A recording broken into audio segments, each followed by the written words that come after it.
Within each of us, we discover how to overcome the daily struggles life has to offer. One such lady lived to endure not only the challenging times of a world war, but constant attacks on her physical well-being. This is the story of Marge Marshel. After serving as a soldier, Alphonsus Frederick McDermott became a milkman who loved to sing at weddings and church affairs. He reminded the Irish immigrants in Boston, Massachusetts of an old Irish tenor with a voice that brought them back to their homeland, Ireland, and that's how he earned the nickname Marlowe. Everyone called Anna Camilla Elmira Thygeson Tootie, and on October 13, 1921, in the small section of Boston called Reedville, she handed their baby girl into Marlowe's arms and named her Marguerite. Marguerite, who was nicknamed Marg, was the third oldest in her family. She would have been the middle child, but her younger brother David died when he was only 4 months old due to a kidney disease. Marg was very close with her older sister Ruth. There is a 4-year age difference between them, but they have always been the best of friends. Her brother Bob was always an inspiration, leaving Boston right after high school to study at West Point Academy and then serving in the armed forces. She was always a small girl, but she loved to participate in gymnastics, and every summer as a child her family would go to Green Harbor Beach in Marshfield. In 1938, Marg graduated from Hyde Park High School and then completed 2 years of business school. She also went to Key Punch School to learn how to use the new computers that were coming out. One of her first jobs was at the Quartermaster in Boston, where Marguerite key punched order cards for military supplies. It was here that she met her first fiancé, Ray McDermott. Like most men during that era, Ray was a soldier, and after dating for only a few months, he proposed to Marg. He wanted to marry before being shipped off to war, so Marg and her sister Ruth took a trip to California to see Ray as well as visit their brother Bob.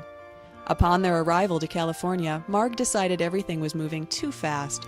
She called off the engagement and went back home. A few years passed before Marg met her next fiancé, John Marshall Jr.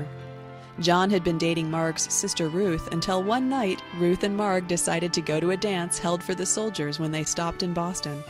That night Ruth had fallen for Bill Ahern, leaving John alone on the dance floor. And as fate would have it, Bill and Ruth later became husband and wife. A few weeks later, John called Marguerite to see if she wanted to go on a double date with his sister Grace and her boyfriend. John and Marg fell in love soon after that. They began seriously dating in 1945. John was also a soldier. He had 2 brothers and 2 sisters, Jeff, Fred, Peggy, and Grace. Marguerite and John were married on August 28, 1948. They moved into John's father's house and began their life together. On January 7, 1950, they had their first child, John Marshall III.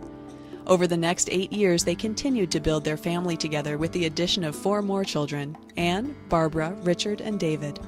The family moved to Temple Street in West Roxbury, and every summer they enjoyed vacationing in Cape Cod. When the children got older, Marguerite began to work at the Stitchery, a catalog store where she did data entry. All was going well in her life until she heard some unexpected news. Marguerite was diagnosed with breast cancer in 1976 at age 54. She had a partial mastectomy. However, the doctor never recommended chemotherapy. Marg had always been skeptical that she even had cancer in the first place.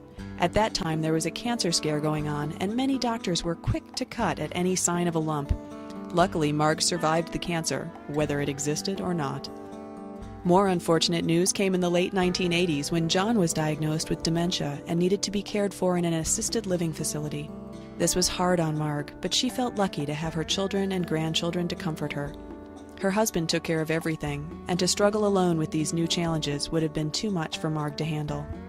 Before John's illness, the Marshall family shared some lovely times together, and as they aged, John and Marg really looked forward to their family reunions. In 1994, John passed away. Marg is a strong woman who handled her husband's death in stride, comforting her family in their time of need. Marg's strength and willpower came into play multiple times throughout her life. Over the years, she had overcome a heart attack and a stroke, and yet today she's as vibrant and happy as she has ever been. Spending time with her grandchildren and watching them all grow up is what Marg loves to do the most, and when possible, she'll get out and travel with her sisters. Marg is an inspiring woman who has fought more medical battles than most people and has come out winning every time. Marg is bright, beautiful, strong, and caring. At the age of 88, she still has a love for life, family, and friends.